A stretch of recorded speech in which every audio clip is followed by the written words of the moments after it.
The Fault in Our Stars by John Green. Chapter 21. Augustus Waters died 8 days after his pre-funeral, at Memorial, in the ICU, when the cancer, which was made of him, finally stopped his heart, which was also made of him. He was with his mom and dad and sisters. His mom called me at 3:30 in the morning. I'd known, of course, that he was going. I'd talked to his dad before going to bed, and he told me, it could be tonight. But still, when I grabbed the phone from the bedside table and saw Gus's mom on the caller ID, everything inside of me collapsed. She was just crying on the other end of the line, and she told me she was sorry, and I said I was sorry too, and she told me that he was unconscious for a couple of hours before he died. My parents came in then, looking expectant, and I just nodded, and they fell into each other, feeling, I'm sure, the harmonic terror that would in time come for them directly. I called Isaac, who cursed life and the universe and God himself, and who said, where are the gosh dang trophies to break when you need them? And then I realized there was no one else to call, which was the saddest thing. The only person I really wanted to talk to about Augustus Waters' death was Augustus Waters. My parents stayed in my room forever until it was morning, and finally Dad said, "Do you want to be alone?" And I nodded, and Mom said, "We'll be right outside the door." Me thinking, I don't doubt it. It was unbearable, the whole thing. Every second worse than the last. I just kept thinking about calling him, wondering what would happen, if anyone would answer. In the last weeks, we'd been reduced to spending our time together in recollection, but that was not nothing. The pleasure of remembering had been taken from me, because there was no longer anyone to remember with. It felt like losing your co-rememberer meant losing the memory itself, as if the things we'd done were less real and important than they had been hours before.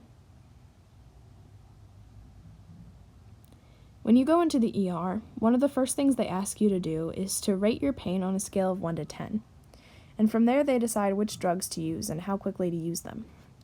I'd been asked this question hundreds of times over the years, and I remember once early on when I couldn't get my breath and it felt like my chest was on fire, flames licking the inside of my ribs, fighting for a way to burn out of my body. My parents took me to the ER. A nurse asked me about the pain, and I couldn't even speak, so I held up 9 fingers.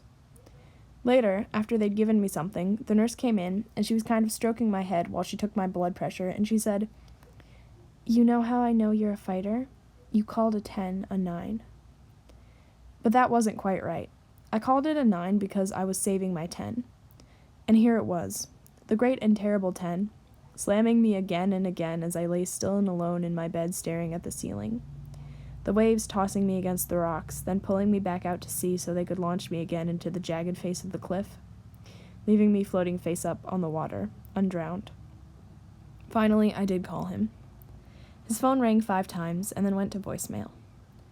"You've reached the voicemail of Augustus Waters," he said, the clarion voice I'd fallen for. "Leave a message." It beeped. The dead air on the line was so eerie. I just wanted to go back to that secret post-terrestrial third space with him that we visited when we talked on the phone. I waited for that feeling, but it never came. The dead air on the line was no comfort, and finally I hung up. I got my laptop out from under the bed and fired it up and went onto his wall page, where already the condolences were flooding in. The most recent one said, "I love you, bro. See you on the other side." Written by someone I'd never heard of. In fact, almost all the wall posts, which arrived nearly as fast as I could read them, were written by people I'd never met and whom he'd never spoken about. People who were extolling his various virtues now that he was dead, even though I knew for a fact they hadn't seen him in months and had made no effort to visit him. I wondered if my wall would look like this if I died, or if I'd been out of school and life long enough to escape widespread memorialization. I kept reading. "I miss you already, bro. I love you, Augustus. God bless and keep you. You'll live forever in our hearts, big man." That particularly galled me, because it implied the immortality of those left behind. "You will live forever in my memory because I will live forever. I am your god now, dead boy. I own you." Thinking you won't die is yet another side effect of dying. "You were always such a great friend. I'm sorry I didn't see more of you after you left school, bro. I bet you're playing ball in heaven." I imagined the Augustus Waters analysis of that comment. If I am playing basketball in heaven, does that imply a physical location of a heaven containing physical basketballs? Who makes the basketballs in question? Are there less fortunate souls in heaven who work in a celestial basketball factory so that I can play? Or did an omnipotent God create the basketballs out of the vacuum of space? Is this heaven in some kind of unobservable universe where the laws of physics don't apply? And if so, why in the heck would I be playing basketball when I could be flying or reading or looking at beautiful people or something else I actually enjoy? It's almost as if the way you imagine my dead self says more about you than it says about either the person I was or the whatever I am now. His parents called around noon to say the funeral would be in 5 days, on Saturday.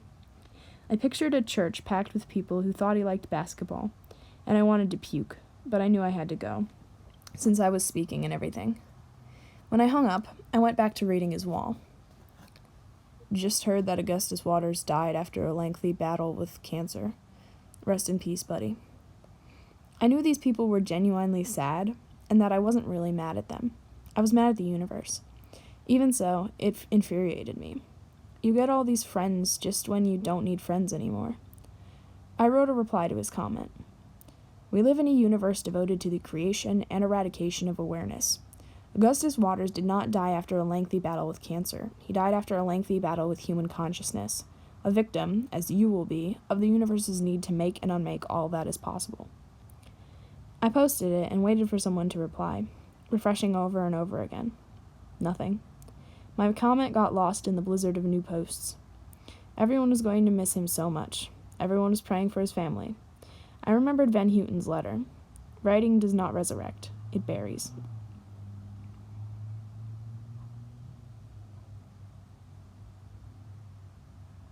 After a while, I went out into the living room to sit with my parents and watch TV. I couldn't tell you what the show was, but at some point my mom said, "Hazel, what can we do for you?" And I just shook my head. I started crying again. "What can we do?" Mom asked again. I shrugged. But she kept asking, as if there was something she could do, until finally I just kind of crawled across the couch into her lap, and my dad came over and held my legs really tight, and I wrapped my arms all the way around my mom's middle, and they held on to me for hours while the tide rolled in.